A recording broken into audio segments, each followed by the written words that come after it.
Well, I'd like to first start off, frankly, thanking Ted Thompson, our personnel staff, our coaching staff, and really just a great effort in putting together this draft class and really the ongoing search going on right now with the rookie free agent class. So a lot of work obviously goes into this for each and every club, and we feel very good about where we are so far in the player acquisition phase. And then, frankly, this particular season, watching it all come together, and really the way the board fell, it kind of, we just stuck to our guns. So I thought our guys did a great job with that. So with that, I'll take your questions. Mike, with two tackles, do you feel you kind of protected yourself from injury right away, and obviously there's contract situations looming that will protect yourself at that position down the road now too? Well, I think first off, when you look at the big men that have been drafted, there's definitely, I know in my opinion, desire to get bigger.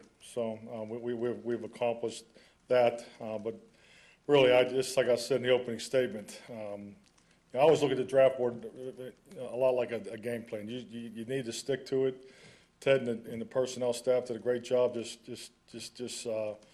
staying true to the board, and it's really the way it fell. But the big men, you never have enough big men, and that's definitely something that came out of this draft class.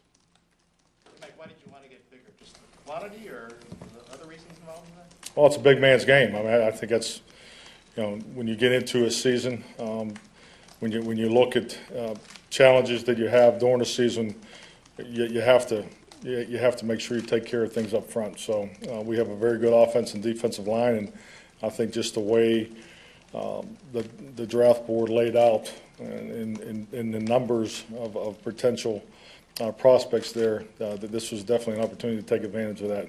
And we were fortunate to get two offensive linemen and two defensive linemen.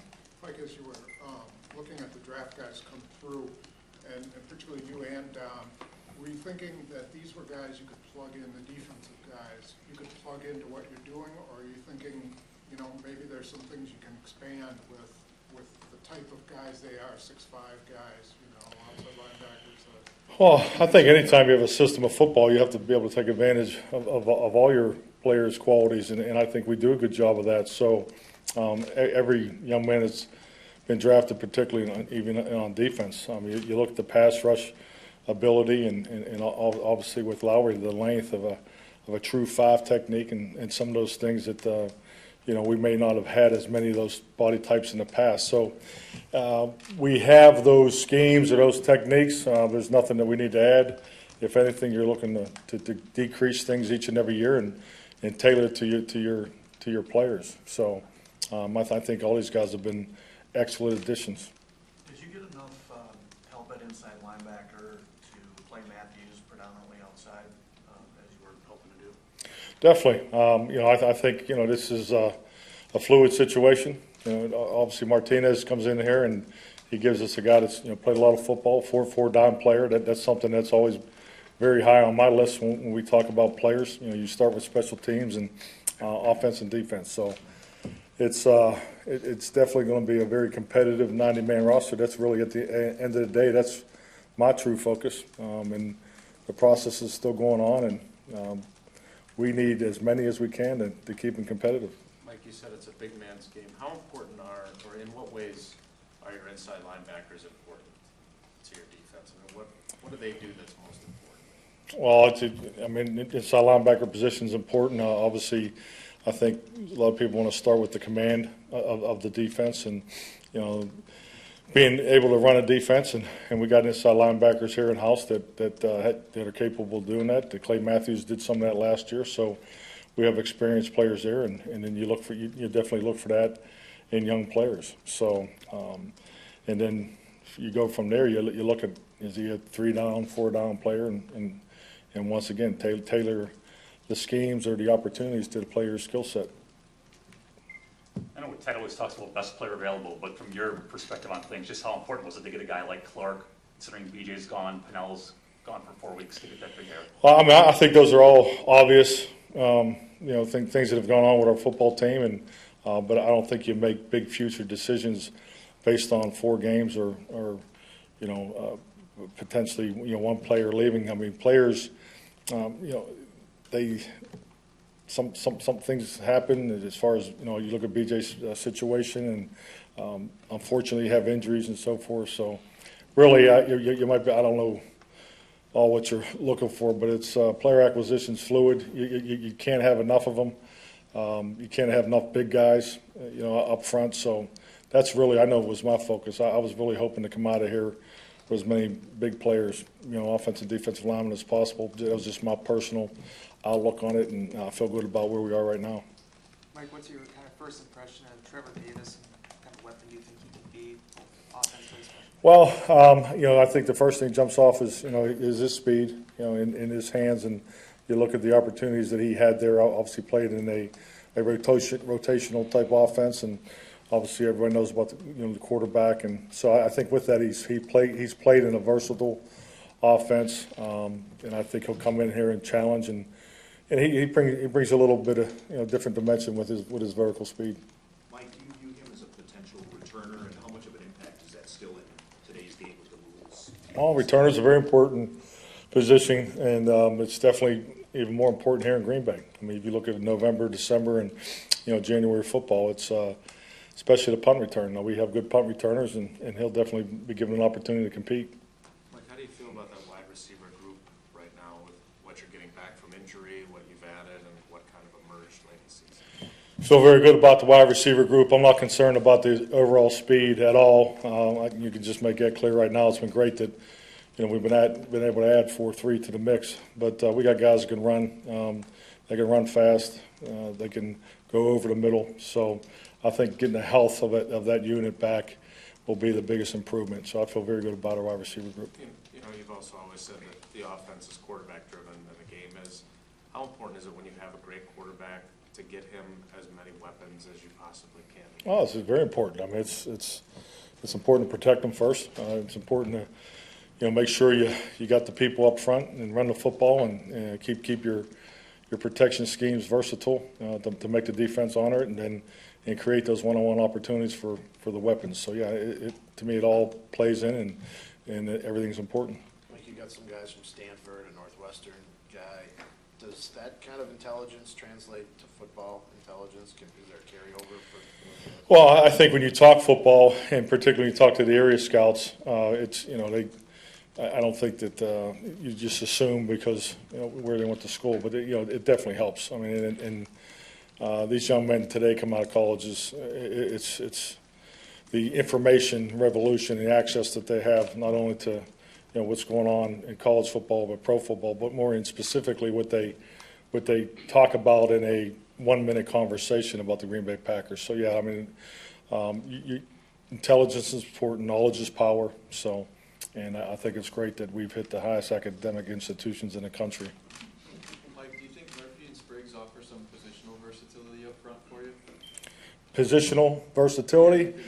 If you look at our history, we've pretty much taken tackles in the past. So I think with that and how they develop and how all those guys fit together, there definitely will be an opportunity for positional movement and things like that. And I think, like anything, with young players or any player competing to make a roster, the more that you can do is obviously increases your value to the football team. Mike, you're a couple weeks now into the off-season program. How has Eddie Lacy looked to you, and how has Jared Cook looked to you? I mean, they both. I mean, we pretty much have been in the strength and conditioning, and we've been in the classroom, so they look good. Both off to good starts. Jared's it looks like he's making a transition seamlessly. He's in great shape. You can tell. I mean, he's a pro. I mean, he's done it year round. Eddie's a lot further ahead than he was this time last year, so he's off to a good start. Like, did the signing of Cook impact the way you drafted? Oh, I don't think so. I mean, I think it's like I said. If you look at the way our picks came off the board, it was a reflection of what our personnel staff, and particularly Ted, how he felt about those players. Is there much of a relationship between, where guys play, the size of the school, the conference and stuff like that, and how they contribute as rookies in the first year? Do you find that those guys are more ready to play, they play more sophisticated? Are you testing my analytics preparation? I think those are all variables. I mean, you have to look at all that. But, you know, it's, you can fall into the trap of that too. I mean, you can fall into the trap of, you know, certain players from certain schools. You may have had, you know, a positive or a negative experience. But, you know, once again, this process is so detailed. And I can't say enough about the, you know, the personnel staff particularly, just to, you know, and now that this draft is so late, not only getting the board set, but just the cross evaluation, you know, looking at the board vertically, horizontally, by position, you know, breaking out into groups. And so we felt very good about the way our board was stacked, and we trusted it. What have you seen from the off-season and then this weekend to make you think that you're closer to being the dominant defense that you were talking about the combine than you were at the end of last season? Well, just like I told the football team, you know, our number one, you know, opportunity for improvement is the 9 weeks off-season program. We had 63 guys on a contract that first day, and those men sitting in the room, they are going to impact our football team the most as we move forward. I've always believed that. That's how we set this whole thing up. On 100% attendance, you know, I can't remember the last time we haven't had it. Is a big part of our success as a program. So now we got a chance to add this rookie group and, you know, push our roster up to, you know, approximately 88, 89, whatever it comes into. You know, as it'll be fluid obviously as we go to training camp. But this 9-week opportunity is something that we've always tried to max out. So we will definitely improve, and we've taken those steps so far to improve as a defense, as an offense, and as the special teams. After you picked the receiver, Sam Seal came down and practically begged defenses to play you guys like they played you last year.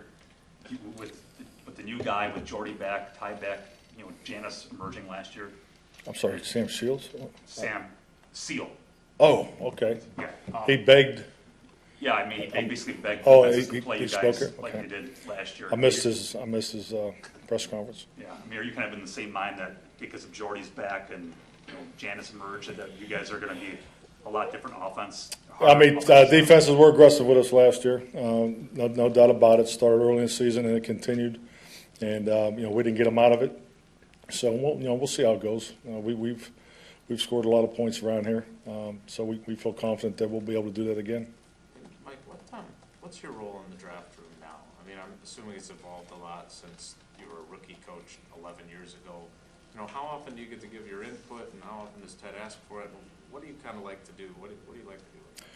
Well, frankly, just be part of the conversation. I mean, these guys put so much more time into this. It's really, if anything, I'm a lot more relaxed than I don't worry about the things as much. And frankly, you just learn to trust that board. That those guys put so much time into it, and the way those players are stacked.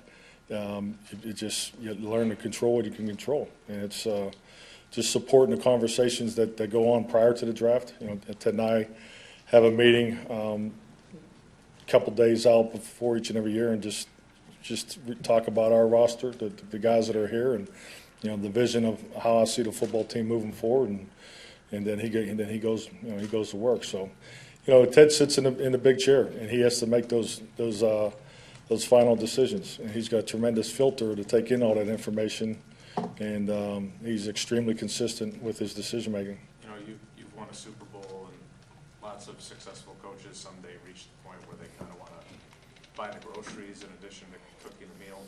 Are you still the same? You once told us you didn't really have much interest in that. Do you still feel that way, that you'd rather just coach? Well, I just don't.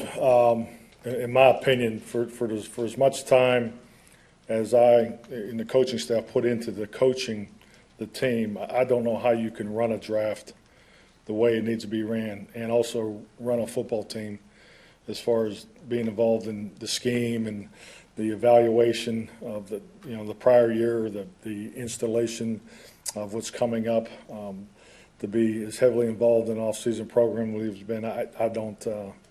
I've slept at the office. I've done all those things. I don't think it's feasible, and I know I wouldn't.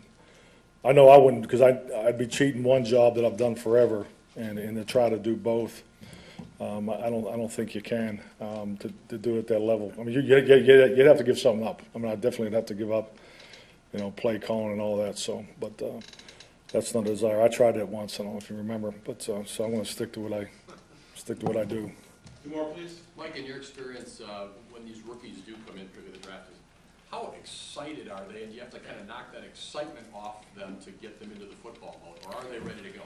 Well, I think it's a little bit, my years in college coaching, you spend so much time recruiting them, you don't have to de-recruit them. Like, I think sometimes it goes on at the college level. The experience that we'll have as a coaching staff Thursday night when they come in for the rookie orientation, it's always one of the neatest days of the year, just to get all the rookies in one room, and you obviously have your draft picks, and we treat them all the same, and just the wow factor that they go through. Some of the guys have been here already on visits, but just to get them all in one room and start the education of what our program's about, the expectations of them in the locker room, the culture that's already here, and most importantly, operating in line with everything that's done here at the Green Bay Packers. So it's, I don't think you really need to bring them down. I think these guys, when they get here, they're eager to get going, and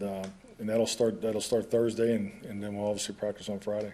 Is there something, Mike, you look for, or that tells you, gives you the clue that maybe this rookie is ready to contribute right away versus other guys when you see him out on the field? Evaluation's going on all the time. I don't care who you are. We evaluate you too, Mike, all the time because you work here. I think anytime you walk down the hall, you have interaction with people. When these young men come in here on these trips, the evaluation starts when, as soon as they get off the plane. When the director of security, Doug Collins, picks them up, he has an opinion. So the people they interact with in the cafeteria, there's an opinion there. So it's everybody's involved in that process. So it's all about gathering information, creating the best opportunity for them, and utilizing our resources to make them successful. Because at the end of the game, that's how we become successful. So have you evaluated Wes yet? Or? I haven't seen Wes. Congratulations, Wes. So. Mike, with the off-season program being a couple weeks in now, has anything jumped out at you? Aaron said the first day that you actually had to quiet the guys down, that there was a real energy in the room. Just after what you've been through the last couple of seasons and the way they've been, did you get any vibe from your team just 3 weeks in? I agree with Aaron. It's a great vibe.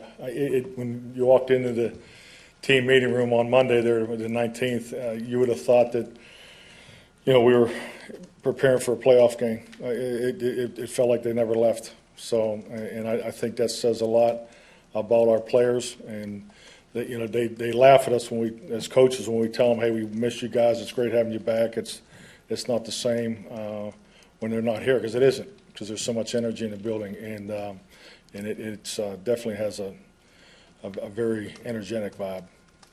Thank you. Thank you. Thank you.